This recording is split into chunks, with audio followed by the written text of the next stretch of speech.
So hi again, and welcome to today's presentation hosted by the Coast and Ocean Risk Communication Community of Practice and MEOPAR. MEOPAR is a national network of academic researchers, students, government scientists, and partners working together on marine issues. The topic today is sea change in marine forecasting and fishing safety, navigating weather resources and relationships in commercial fisheries, with presenter Dr. Joel Finnis. My name is Cindy Marvin, and I'm the coordinator of the Community of Practice, your host for today's presentation. I'm speaking to you today from the unceded lands of the Lekwungen-speaking peoples and the Songhees, Esquimalt, and Saanich First Nations, whose ongoing historical relationships with the land continue to this day. This webinar is being recorded, and you will receive a copy by email in about a week. A link to the recording will also be posted on CortCop's website at www.cortcop.com. I'm just going to pause for a minute and let a few more people in.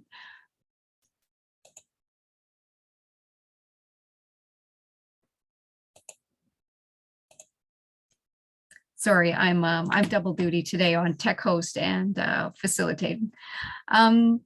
So yeah, today's webinar will be about 1 hour long, including time for your questions at the end. And if you have a question for the presenter, please enter it in the chat box at any time during the presentation. You can also use the chat just to share comments with us and other attendees. Maybe Joel, I'm not sure if you can watch the admittance and make sure people come in while I'm giving the introduction. That might be a good idea. Sure, The waiting room. Okay, yeah. Thanks, Joel. Speaking of Joel, Dr. Joel Finnis is an associate professor with the Department of Geography at Memorial University of Newfoundland. Originally trained in the atmospheric and oceanic sciences, his interests have gradually expanded to include research at the intersection of the natural and social sciences. Recent efforts include development of novel hazard climatologies, analyses of marine forecast application, communication and implementation, and critical reviews of climate perception research.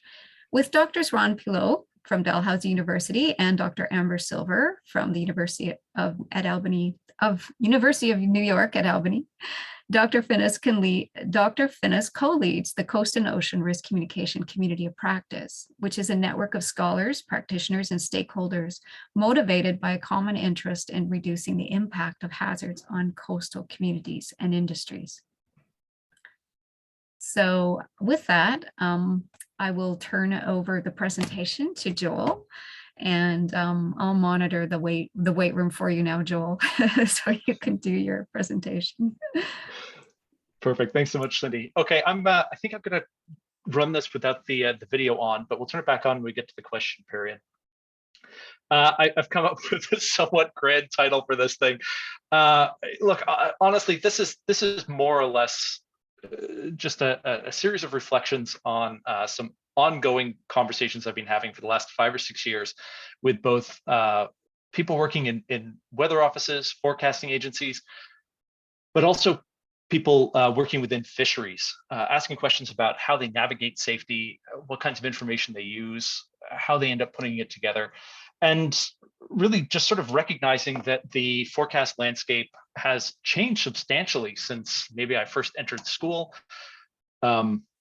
And some of these fish harvesters, for example, first really started working at sea. But I suppose that the important context here is that the computing,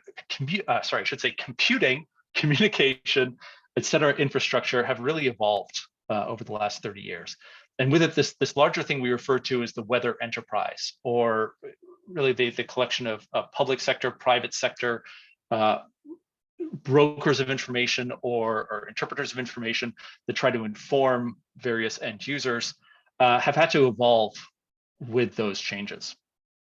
Now, what kinds of shifts are we looking at? Well, of course, there's more guidance in terms of weather, model output, more available observations, et cetera, than ever before to guide weather predictions. We see that forecasters have new tools available to them. We've seen that there's really been an increasing push as well in many weather services towards automation, just making sure that weather forecasts are automatically generated from a lot of this guidance, or communications are automatically produced, meaning that we've got sort of some standardization in terms of that information as well. But to some degree, perhaps that's necessary in response to the rising volume of weather data that has to be processed in order to come up with some kind of a forecast. And of course, all of this has come along with waves of adjustments in meteorologist work. If you take a look at these weather services and ask meteorologists working within them how things have shifted, you'll hear a lot of comments regarding how different priorities have changed, how communication technologies used to change, how some of the relationships with some of the end users have gradually adjusted. Both in terms of well, we'll talk a little bit about how those things are evolving as we move along. But I think really the goal of a lot of the conversations that I've been having with meteorologists and marine end users is to better understand the impact of some of these changes on marine users, really by considering fishers as a core forecast audience. This is a group that is particularly reliant on public weather services, but are also very skilled weather interpreters. And they have to be because they're working in an incredibly high risk occupation. And so ultimately, we might be looking for ways to identify improvements that could be made in terms of our weather forecast potential or patterns of use, right? So how can we best mobilize the current weather enterprise to serve all marine users, maybe by thinking about fishers initially and what they need and how they might benefit. Let's articulate how some of these changes have proceeded. If we go back to forecast prior to 92, we would have seen that for the most part, a forecast agency would generate relatively few model simulations, right? They'd really have sort of a small handful of model realizations showing the evolution of a particular weather system. So for example, if we were trying to assess something like Hurricane Sandy, our model guidance would have given us effectively one model track. And if I was trying to get a marine weather forecast related to Hurricane Sandy, I probably would have picked it up through the marine broadcast on radio. Be listening to that forecast. That's the primary way that I collect that information, right? These days, though, since 92, the volume of predictions has increased. We now run multiple models. We'll run them all with multiple times, in some cases with slightly different initial conditions, meaning that we don't just have one expected future track of Sandy, we have dozens. So we can get a better sense of different outcomes, different paths the storm might take, which paths are more likely, which paths are less likely. But if we want to get that marine forecast now, we don't just have to get it through radio, we can get it through the internet. We can also get some information from social media. We'll find it on our smartphones, on our cell phones, et cetera. We'll get that information from a number of different angles. So we've got more information, but also more ways of connecting with it. And of course, we see that people aren't just collecting information from their local weather service anymore. Instead, they're able to go and take a look at forecasts coming out of other weather agencies and other resources. And so sometimes we see that end users will compare these things against one another, sometimes treating one more favorably or less favorably, as is the case with this particular news piece that came out of CBC in Nova Scotia back in 2018, where Nova Scotia fishermen were suggesting that they prefer what they were calling more precise US forecasts, and were raising these concerns with Environment Canada, suggesting that perhaps Environment Canada could follow suit or deliver something that better suited their particular needs. We'll talk a little bit more about this and what it means, and we'll try to get a better understanding of what this claim is as we go on. But surely, it certainly makes sense that if you've got more access to more weather resources, you're going to have more opportunities to compare these things and contrast them against one another. Before we get to thinking about that discussion with those fishermen a little bit more, maybe it's useful to take a look at the marine weather forecast produced by Environment Canada right now. So if I want to find this, I could go online. I can also, again, listen to the radio. But if we go online, we'll find these interactive maps, nicely color-coded to articulate areas that are of particular concern.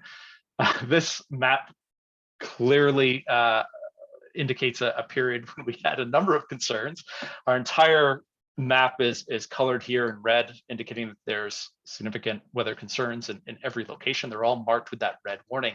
So we've got a nice visual summary of the kinds of conditions that we might face, or at least raising concerns about potential conditions. If I want to find out more about any of these conditions, I can just click on one of these polygons and get a more detailed forecast for that particular area. I should stress that some of these zones are rather large. So we've got a scale drawn on here, but if I pick this one, for example, It is about the same size as the island of Newfoundland. We're talking about any of these polygons being on the order of about 10,000 square kilometers to more than 100,000 square kilometers. So they're quite big. And if I click on one of these, in particular that one that I just highlighted, we can get a sense of what kinds of conditions Environment Canada was highlighting as a concern. So here we see quite quickly that the reason it's colored red is because, despite the fact it's April 9th, we have hurricane force wind warnings in effect. That just effectively means that we are going to see winds potentially exceeding 64 knots at some point during the forecast period. So we've got detailed information for 2 days, today, tonight, and in this case into Tuesday, so into April 10th. We've got sort of a rundown of when we might expect lower winds and stronger winds and where the concerns will become greater. We've got some information here about waves as well, weather and visibility, and air temperature as well. Of course, recognizing that lower temperatures can sometimes make it harder to perform certain tasks. I can also get a extended forecast over here. It's got very limited information, but this gives you sort of a broad overview of what might be happening. But yeah, so this is the weather forecast is the core product when it comes to marine warnings for Environment Canada. Of course, what's Environment Canada trying to do here? Well, they're trying to generate information for all conceivable users with a variety of different needs. So that means fisheries, yes, but also transport. They have to think about the offshore oil industry, for example. You're trying to meet the needs of the Coast Guard, aviation, et cetera. Basically, pleasure craft, anybody who wants to use the ocean, you're trying to generate a product that's relevant to all of them. And more importantly, you're trying to generate it for all of the areas of forecast responsibility in Canada. So this is an incredibly daunting task, right? But of course, anybody who's accessing this public forecast and would like a little bit more detail, we'll start to dig into other resources, look for other sources of information. And you see that, for example, every person working in the marine environment that I've ever had a conversation with will highlight other weather resources that they'll look into and examine. If we think again about fisheries, well, let's remind ourselves that these are heavy forecast users, really reliant on free resources. The economics of many fisheries means we don't really have a lot of cash to invest in buying tailored products designed for our particular needs, which might sort of be the case if we're talking about, say, something like offshore oil. They'll hire a private weather forecasting service to provide them with detailed information if they want more information. That's not really available to fisheries. They're going to lean heavily on free resources, but they're not using this stuff naively. In fact, a lot of our fisheries decision makers have some degree of weather training, and they're very experienced in terms of interpreting weather information in the context of their various work activities. So yeah, these are sort of heavy users, super users, skilled users, right? So what work have we been doing here? Well, we've been asking a lot of questions of both meteorologists and people working in marine environments. And specifically, we've been sort of aiming at addressing three types of questions. The first related to information synthesis, asking how forecast users and producers ultimately make sense of the sometimes contradictory weather information. We've been asking a lot of questions about how measures of how these different users and producers assess forecast quality. So what actually constitutes a good forecast, and how do we assess whether we're hitting those quality targets? And then we've also been asking more recently some questions about interactions between users and producers, and asking questions about how relationships between people who make forecasts, people who use them, might have changed over the last few decades. In order to do this, we've had a lot of conversations. Like I say, we've had over 30 interviews with various different stakeholders or experts, and that's included in the marine occupation, people working with offshore aviation, a lot of fish harvesters, people working in Coast Guard, people working in the transportation sector, a lot of Fishing Safety Association representatives, and fishery managers. We've also been talking to those marine meteorologists. We've had conversations with 19 government meteorologists, a couple in the private sector, and one working in broadcast meteorology. And again, that's been through 3 roundtables and again, more than 30 interviews. So I'm not sure what the audience is. I did notice a lot of people from Environment Canada, some names that I recognized jumping in here. But for those of you who aren't from Environment Canada, it's maybe useful to just take a look at the forecast process overall. And first of all, just get a sense of how meteorologists and weather services take a bunch of observations, put them into a model, and turn that into a model prediction for what the future will bring. So our goal here then is to take disparate information, stuff from weather stations, satellite data, weather balloons, and then blend it with these models that are built that represent atmospheric physics in manageable ways, but also fairly rigorous ways. So maybe we'd start this by collecting observations at a given time, all that satellite data, station data, weather balloons, et cetera, maybe for 12 a.m.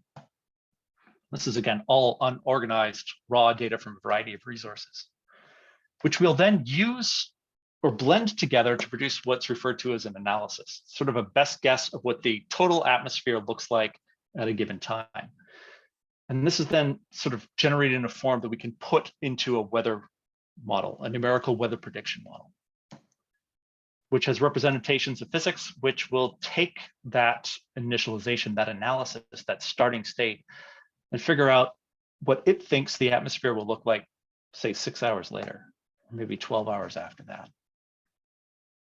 So this is, again, sort of it starts with the observations, and then it projects them forward in time.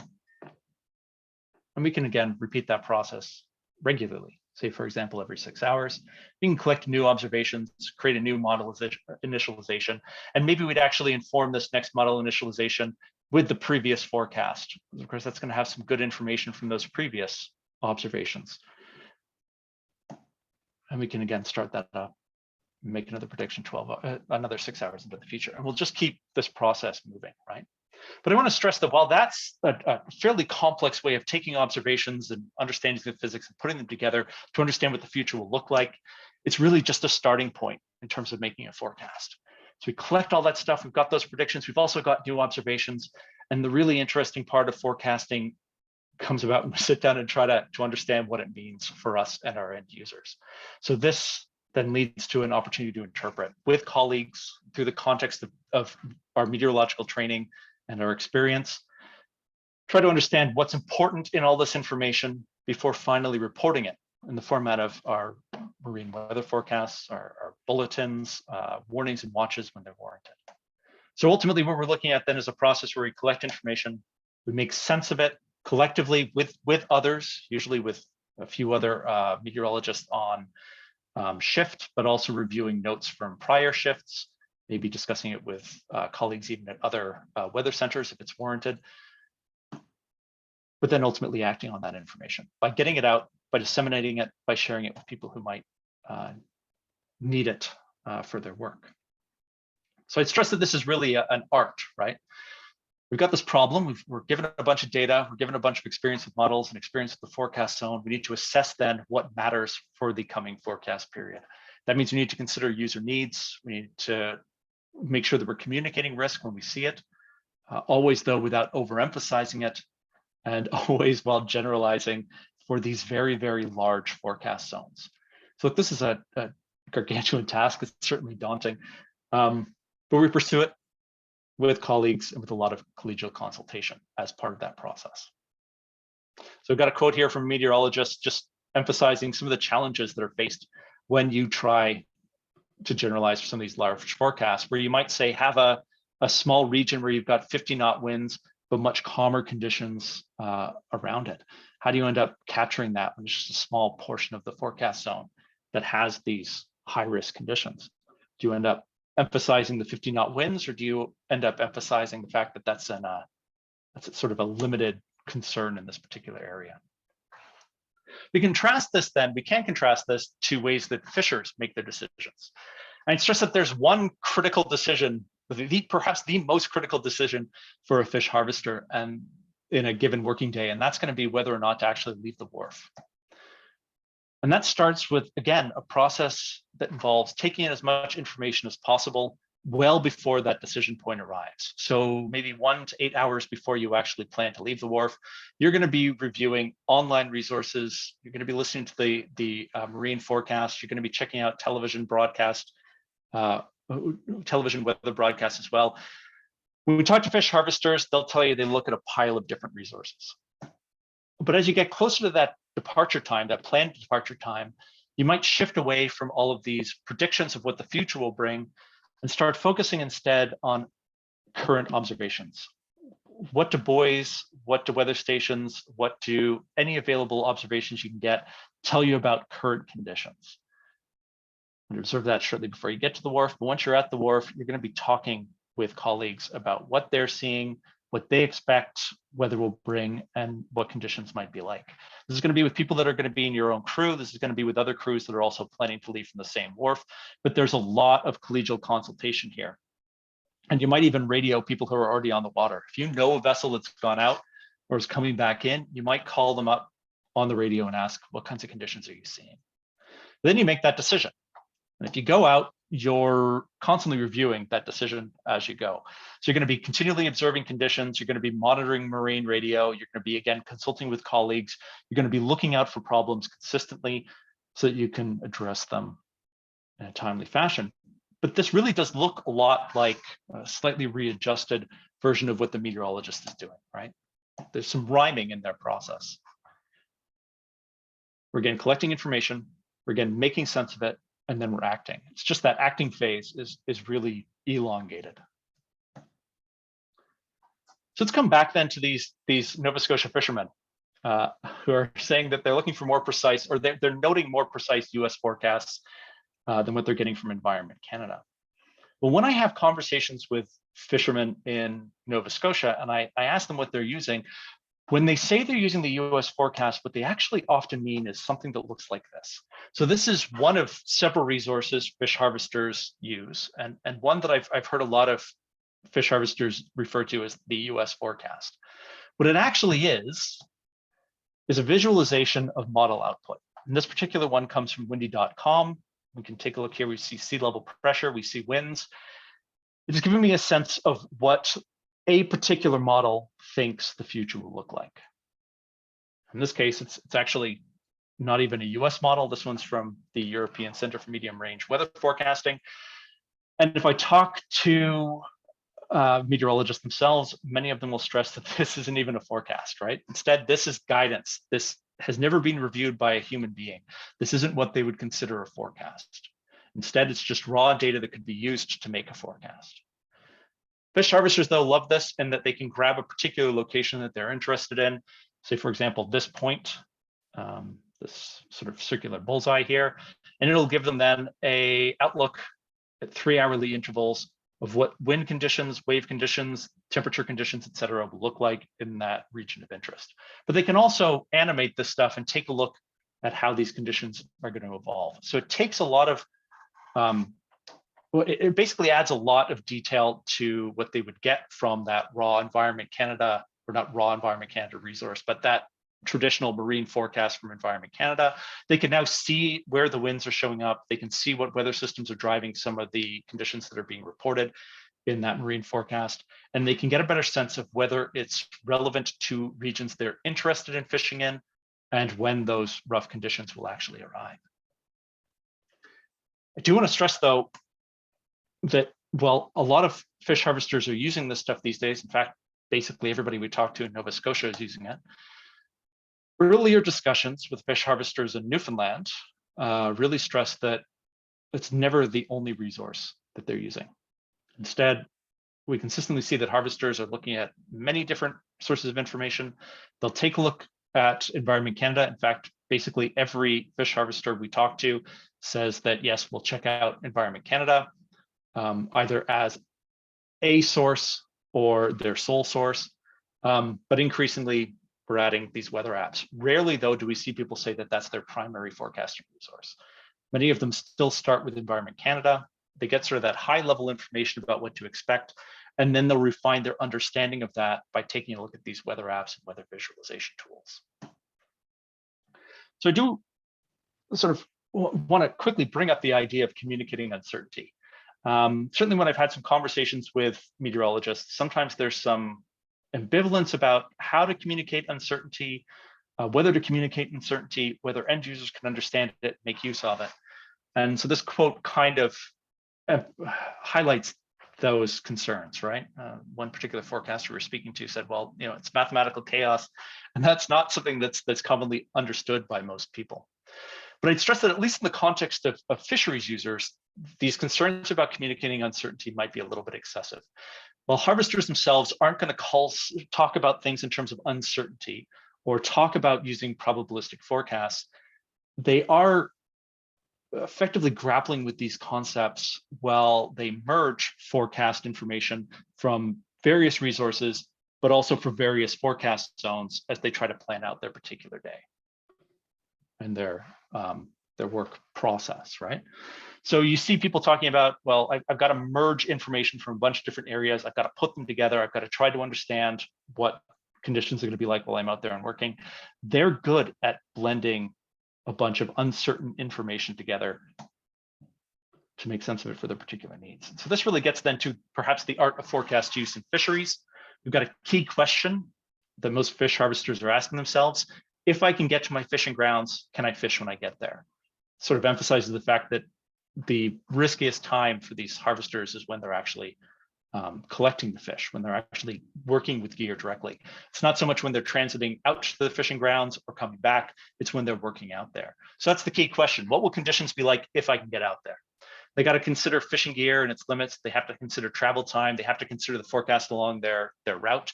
That probably involves multiple forecast zones.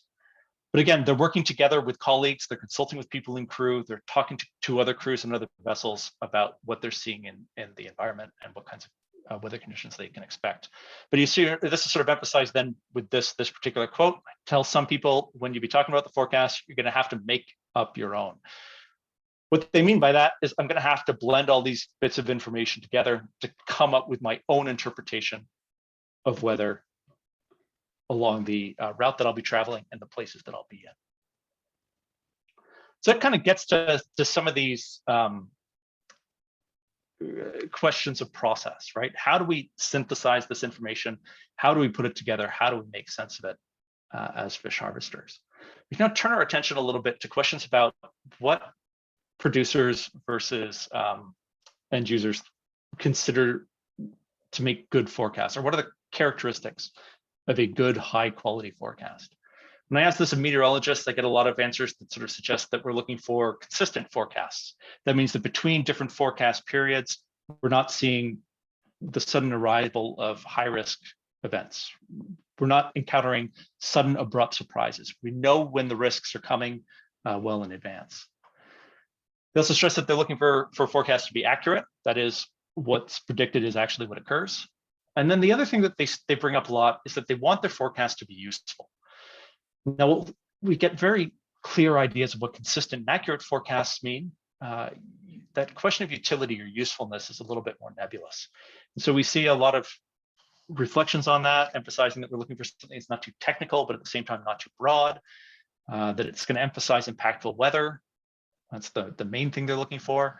But we hear even just statements like, well, we're just looking for them to have utility. They have to be useful to the user, right? But this reflects the fact that perhaps a lot of the meteorologists aren't necessarily sure what makes something useful for a particular user.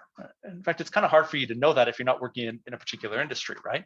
So we see that a lot of meteorologists reflect on this, right? We don't often get a lot of information about the consequences of our forecasts, some will say.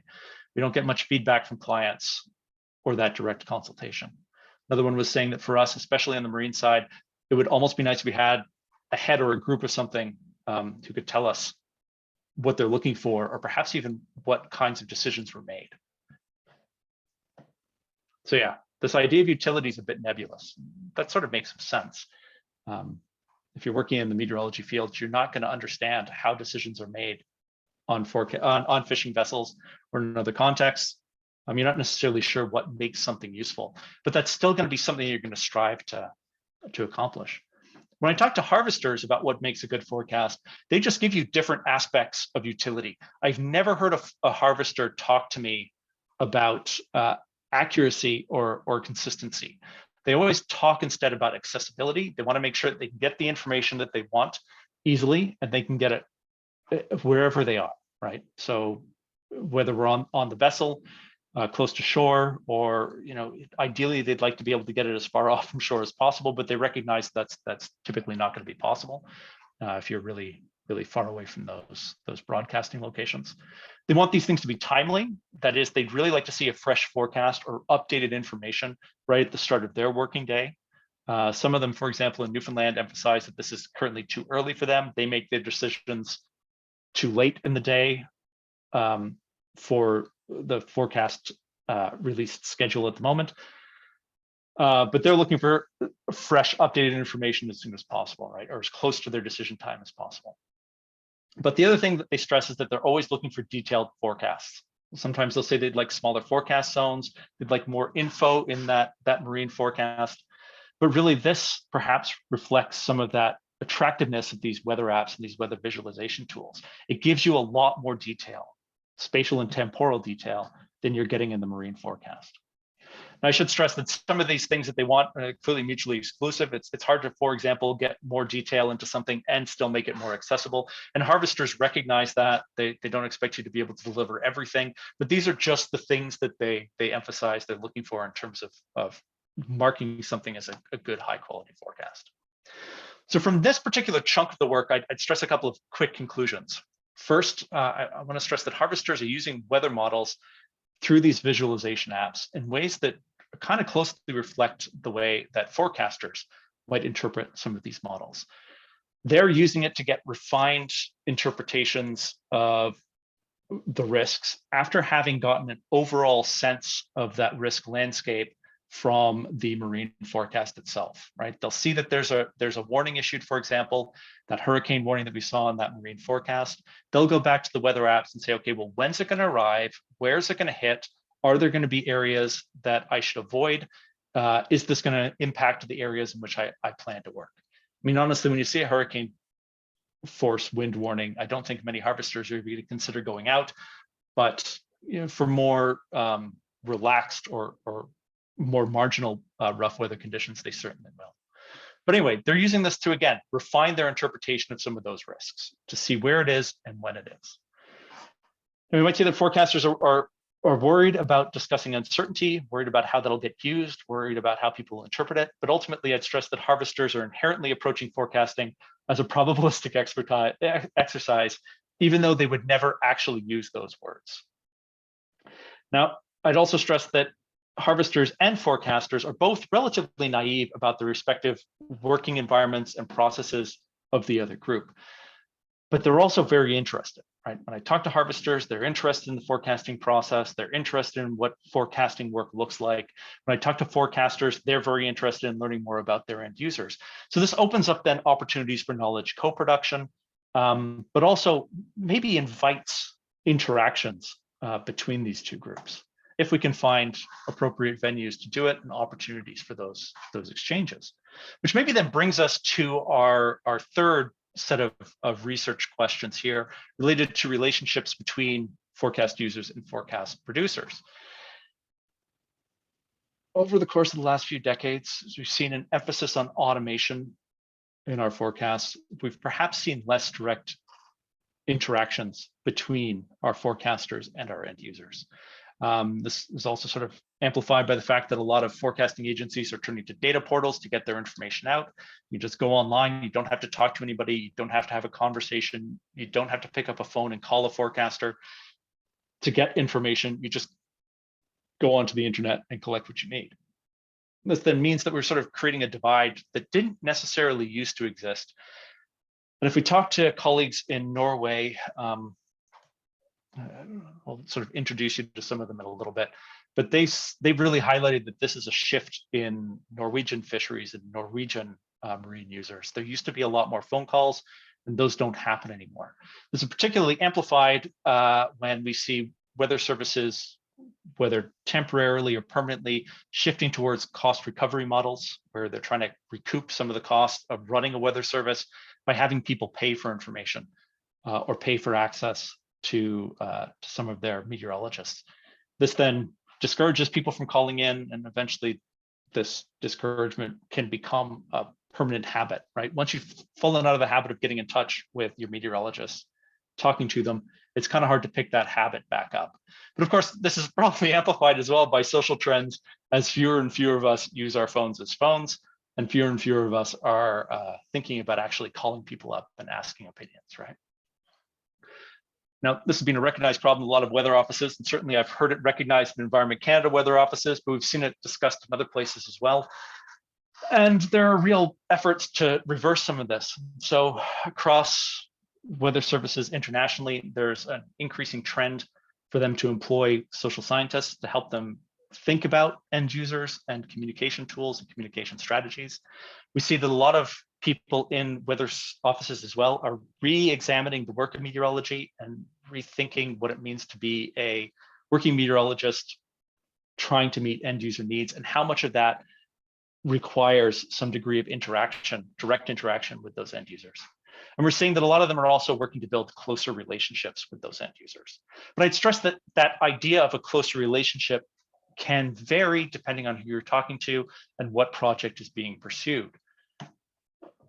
And so in looking at a couple of initiatives, attempts to build closer relationships with end users, I think myself and a few colleagues, again, these are people in Norway, Hjalmar Uring and Micah Noel Kaufman, working with myself and Emily Reid-Musson here at Memorial University. We've been taking a look at a couple of different efforts to build close relationships. And this is perhaps a more preliminary bit of thinking, but I've been thinking about different dimensions of closeness in regards to these efforts, right? So there's a few different ways that I might categorize closer relationships.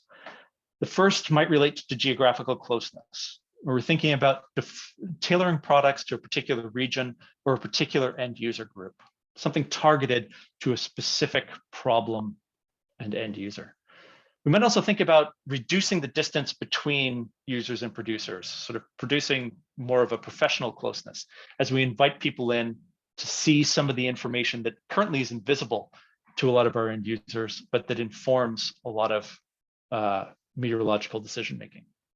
And we can also think about relational closeness or just direct interaction, or how often you have a conversation with some of these end users. So I'll just sort of outline these with three particular examples. I'll start with this geographic or industry closeness, in which we're trying to provide very specific information to sometimes hyper-local audiences. And one example I could think of this is this tool that was developed in Galicia in Spain called Perseguro. It's developed by Intecmar, the Technological Institute for the Control of Marine Environment, and Meteo Galicia, which is a regional weather service for this particular area of Spain. I'll stress that this is not a large area. We're talking about Galicia. We're talking about an area about 30,000 square kilometers. This is the size of some of our forecast zones in Atlantic Canada, right? And they've got their own weather service. So this is part of what it means to have geographic closeness. You've got a dedicated weather service here for a small region. Now, Perseguro was further developed to produce high resolution ocean model output, assess it and report it in terms of what it says about coastal wave risk. And this was developed specifically for one local industry, this gooseneck barnacle fishery. And so I've got an image here showing one of these gooseneck barnacles, and then I've got these images showing gooseneck barnacle fishers. These are all people wearing wetsuits. They're basically dashing around the coastline, climbing rocky cliffs, occasionally taking small boats out to isolated rocky islands. And when the tide is low, rushing out to grab these barnacles between crashing waves. It's incredibly dangerous. We're talking about something on the order of 5 deaths a year. And again, this is just in this one region of Galicia. But it's a fairly lucrative fishery. I mean, you can get $200 per kilogram for these things. So you can grab them, sell them, make a lot of money relatively quickly. This is the attraction here, despite the fact that this is an incredibly dangerous working environment. I'll also stress that the value of these things goes up as we approach major holidays. So around Christmas and New Year's, we see that the price for these things skyrockets. And so this is also coincident with the time when you'd expect a lot of rough sea conditions. So when conditions are getting worse, the incentives to go out and fish are actually going up. So Medio Galicia and Entecmar were noting that a lot of their barnacle fishers were using Wind Guru, this app designed for surfers to help them find good surfing environment, to basically predict whether conditions would be safe to go and collect barnacles on any given day. That was based off of relatively low resolution models. And Intecmar said, well, look, we are generating high resolution ocean wave models for this region anyway. Why don't we start processing that information and communicate that coastal wave risk at high resolutions to these barnacle fishers? So they produced this tool, Perseguru, which basically means barnacle guru, sort of connecting it to this earlier app that people were using, Wind Guru, but also the barnacle fishery in particular. And you can zoom in here, you can take a look at all these different locations around a particular region that you might be considering grabbing barnacles. You can pick a date, you've got 1 to 3 day lead times. You can pick a location. Here I picked this one. And you'll then get some color coding for quick interpretation. Basically here it's saying, don't think about it, but you can go over to the side here and read information on the maximum wave heights, the wave directions, the wave periods, as well as the wind speed and the sea state, air temperature and water temperature as well, in case you're doing this around Christmas and you need to worry about how cold you're going to get and how difficult it might be to hang on to some of these cliffs, or how quickly things could go wrong if you end up submerged. So yeah, this is again, it's very high resolution information on a platform directed at and advertised to one specific audience, albeit one that's contending with outsized marine weather risks. It's made possible really through public expenditure on a regional weather service serving this particular region, again, roughly equivalent to one single Canadian forecast zone. But it's also made possible by the fact that we're repurposing and synthesizing information that Intecmar was producing anyway for other purposes. So ultimately, the idea here is to get this information out, but it's something that's perhaps out of reach for a lot of particular industries and particular forecast services. So maybe consider another form of closeness that might be easier for us to achieve. And this one I'm again referring to as professional closeness. It's basically providing a lot more access to in-profession information or resources. So basically give the user what weather information, what weather guidance you have that you look at, that you review before you end up releasing a weather forecast. The U.S. National Service is maybe an extreme case of this. They provide access to multiple models, information even on the ensembles from those models. They even provide all kinds of technical weather discussions if you want to zoom in and see what particular meteorologists are talking about at a given forecast zone. Ultimately, it's a wealth of guidance, but it's also a mess of information. It can sometimes be hard to know how to find it or what to do with it. So we can find other examples of people trying to present something in maybe a little bit more of a curated fashion. And coming back to Norway again, there's this one tool they have called Barents Watch, which is being produced in partnership by multiple Norwegian government agencies. And they've basically created this product that's supported by private sector partners, right? So they'll generate a platform to communicate this stuff. But the idea here is that this platform is supposed to share diverse meteorological and ocean information to diverse users in a way that's a little bit more curated and packaged than what we're seeing from the US. It's a little bit more user-friendly. But again, this gives then people working offshore in Norway access to Norway's meteorological guidance, getting users some of the same information that those meteorologists are employing. And this is what this particular tool looks like. You've got a bunch of different fields you can click on over here to add or remove from these maps. But the idea here is that I can again click on a region and I can get this meteogram that'll replicate a lot of what we're seeing from those weather apps. So again, it's another government supported access point for information, but it's marine focused. It's a little bit more attractive. It's a little bit more streamlined. It delivers information that's relevant to mariners.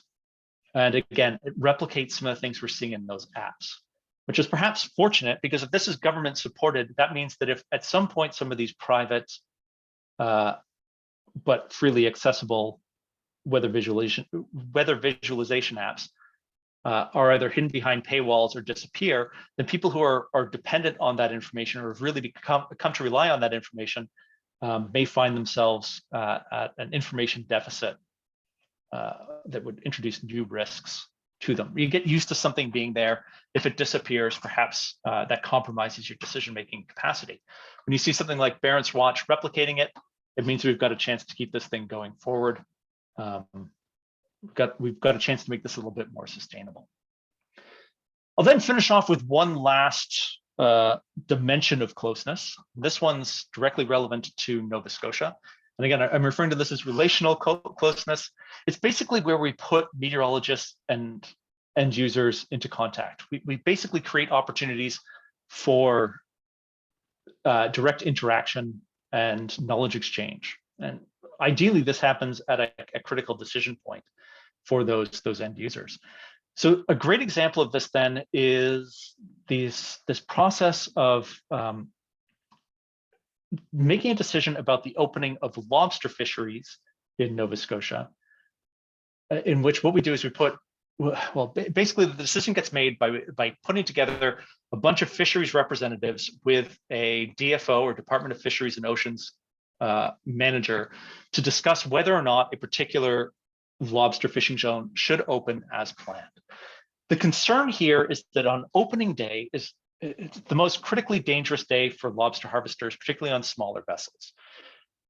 The way the lobster fishery works in Nova Scotia is that on opening day, you take all of your traps out, you lay those traps, and effectively, once you've laid those traps, you've claimed that fishing ground for the rest of the season, or until you decide to move the traps. So you pile all of your traps onto a boat on opening day, and you head out there, and you basically race to your preferred fishing grounds and try to stake out some ground before somebody else claims it all. There's intense competition then for this optimal ground, and smaller vessels are at a real disadvantage here if weather is marginal. They're more susceptible to wind and wave risks. They're less stable, particularly when they're overloaded with traps. And so we end up with a real concern on this one particular day that automatically disappears after you've laid those traps. So we've got this perfect storm of weather, safety, and pressures to fish colliding at this one time. Now, the solution that was introduced was to, again, have these opening day calls where you take fisheries representatives, you put them together in a room with a fisheries manager, you talk about whether or not you should open, you collectively decide whether weather conditions warrant opening or not. And if they don't, you come back, you convene a day later, and you have the same discussion again until a safe opening day can be identified. Well, perhaps what's interesting, what's really valuable here about the process as it's proceeded in Nova Scotia is that eventually, a few years ago, Environment Canada meteorologists were invited to take part in these opening calls. So they had a chance then to present information about the weather directly to those fish harvesters, those fishery representatives, and to answer questions that got brought up, right? So we've got this conference call. It happens about 24 hours before an opening. The meteorologist will summarize weather conditions for opening day, and the port reps and fisheries reps will ask questions, discuss concerns, and decide whether or not to delay. Generally speaking, there's an automatic threshold. If the winds are going to be above a certain point, usually it's 25 knots, there'll be an automatic delay. But if they're near 20 knots or 25 knots, then the port reps will discuss, debate, and collectively decide whether or not they should go ahead. But this has really had an impact on safety in this industry. One Coast Guard informant told us effectively that, back before these weather delays were introduced, you could guarantee that on opening day, you within a few hours end up with emergency calls. Flares would go up, boats were sunk, people were lost. This Coast Guard informant suggested that things have drastically improved since these weather opening calls have been introduced. But I'll stress that it's advantageous not just to the harvesters, but also to the forecasters. So certainly we see that harvesters are learning a lot about the forecasting process. They have an opportunity to ask a lot of questions about how forecasts are produced and what meteorologists are seeing. But forecasters are also learning a lot about how harvesters make decision-making, how harvesters approach decisions really while taking part in these calls and observing these calls. Of course, managers are also learning a lot about forecasting processes as well as fishery decision making by observing these. So it's a great opportunity to exchange some information and learn a little bit about the other groups. So I'm going to skip through those last quotations, try to just quickly get to some recommendations before turning this loose for some questions. But I'd maybe just end with a couple of recommendations, right? So if you're a meteorologist, perhaps one of the key things to remember is that at this point, your guidance is available. It can be seen, and all kinds of people are looking at it. And it's not necessarily because you're making it available, but it's because it's available through these various other visualization tools. I think maybe there's opportunities to lean into this, right? You can perhaps, for example, share some of that information yourselves. You can share information particularly that matters in ways that you feel really reflects its relative value. It also gives you a chance then to address the difference between forecast and guidance and make it clear that this is a forecast. This is where we've reviewed a lot of these models and interpreted the risks overall. And this is guidance. This is an example of some of the information that we use to come up with this forecast. But ultimately, then you also have an opportunity to ensure that these visualization tools are sustained as a resource for end users. And if you're working in fisheries, if you're a fishery manager, perhaps a strong recommendation here would be to call your local weather people and critically invite them into key discussions about critical decisions, right? Bring them into some of these discussions. If you're talking about weather and weather's becoming something that's a concern, take advantage of the fact that a lot of weather services are looking to connect with those end users. Might be willing to discuss, for example, fishery openings or concerns about major weather events in organized fashions. And with that, maybe I will just take any questions that people have. Thanks very much, Joel, for your presentation. Yeah, that's really interesting. I know I learned a lot. Yeah, so we have a few minutes for questions, and I see we do have one in the chat already. It was from Dave Jones. I don't know, Joel, I'll read it out just so that we get it in the record. Do mariners or fishers have adequate access to the internet while out to sea? Even if limited bandwidth exists, there's now a technology available to engage boaters and fishers in a real-time collaborative environment. This could enable Environment Canada and others to deliver high-quality, trusted data to address small and large-scale marine weather variability. Yeah, so I think so perhaps some of that gets to the ideas. Or that touches on this idea of delivering some of these weather apps by the weather agencies themselves, right? We're seeing that places like Norway are engaging with this idea. We see that certainly Galicia has engaged with some of this. Yeah, there's an opportunity to get some more of this information out in more diverse ways. And I suppose the other thing I'd stress is that if you don't release it, people are going to find it because somebody else is going to release it through a private sector app at some point, right? You can find this information, but by the time it's on Windy, or if you're only getting it through something like Windy or Windfinder or WindGuru, then it's completely removed from the oversight of the weather services that are often generating the raw information driving these apps anyway. So yeah, it's perhaps useful to consider whether or not you want to reclaim some of that information and start delivering it in different ways. Mm-hmm.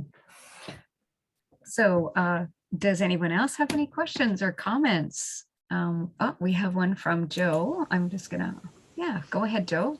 Yeah, hi Joel. I was just curious about the use of something like windy.com when you have the ensembles. I don't know if you've had information, but is that been proven to be helpful to fishers? You know, is that something that's been a positive, even though it's not interpreted? Yeah, I mean, so certainly harvesters feel that it's been a benefit, right? They're very happy with these visualization tools. They adopted them early. They used them extensively. Again, back when we had conversations with fish harvesters in 2016 and 2017. A number of them were using it, but now we have conversations with harvesters in 2019, 2020, everybody's using it. So use has proliferated. They're very popular. But again, I can when we talk to people about how they're using it, it's not that they've started ignoring Environment Canada's marine forecast. The marine forecast provides the overall flavor for the day, right? These are the top high level messages that I need to pay attention to. These are the things that I need to start thinking about. Now I'm going to try to interpret what those look like in my areas of concerns, or what the weather systems that are producing these concerns look like in my particular region. I'd say that they use them very skillfully. They've used them very cautiously. None of them take them as truth. Rather, they look at any of these resources and say, look, all of them are uncertain. All of them are a little bit off. If I compare different apps, I see that they're giving slightly different expectations for weather. So they understand that all of them are lies, but useful lies, right? It's maybe a gross exaggeration. They're all attempts at a truth, but they're all incomplete. Yes, that's maybe a better way. Yeah. So, any more questions or comments? Or, well, it looks like probably we're at the end of our presentation. And yeah, so I guess thank you everybody for your interest and questions. And I'll thank you. Let's wrap things up again with a thank you for Dr. Joel Finnis for giving us this really interesting presentation today. And if you're interested in learning more about our community of practice, I'm just going to type our there we go. There's our website. You can visit our website, and you can subscribe there if you want to get on our communications list and just hear about more of these sorts of events. And yeah, and also visit MEOPAR if you like. MEOPAR is our sponsor, the Marine Environment Observation, Prediction, and Response Network. And finally, too, we'll be emailing you a link to the recording along with today's, with the presentation slides, I think, perhaps from Joel, in about a week. And we'll also post the links on our website under the activities tab. So that's corcop.com/activities/ you can find it on our website. And yeah, so we hope you enjoyed today's presentation hosted by MEOPAR and the Coast and Ocean Risk Communication Community Practice. And we hope to see you again sometime. Thanks very much for your interest and participation. Bye for now. Thanks.